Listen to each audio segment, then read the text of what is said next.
Welcome to the Startup Funding Espresso. I'm Hall T. Martin, where we talk about how to raise funding and invest in startups and the time it takes to drink an espresso. If you have a question about startup funding or investing, please go to the website, startupfundingespresso.com, and type in your question into the chat bot in the lower right corner to receive an answer. I hope you enjoy this episode. Hello, this is Hall T. Martin with the Startup Funding Espresso, your daily shot of startup funding and investing. Most founders are raising funding for the first time. They often miss the nuances that come from experience.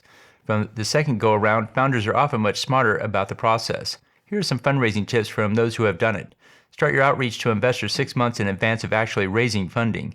Put your investor network on the alert that you'll be raising funding in the near future. This makes it easier to set up pitches when the campaign kicks off. Practice your pitch with existing investors well before you approach the most important ones. Make sure you have practiced it and had enough questions from the initial investors to work out the kinks. Show investor validation of your fundraise and make clear other investors are reviewing the deal and some have already come in. This signals there is competition for the round. Choose investors based on their fit to your business first and valuation and terms second. The valuation and terms are short-term negotiating points. Good investor-founder fit will be a factor throughout the life of the company. Consider these tips in your upcoming fundraise. Thank you for joining us for the Startup Funding Espresso, where we help startups and investors connect for funding. Let's go start listening to today.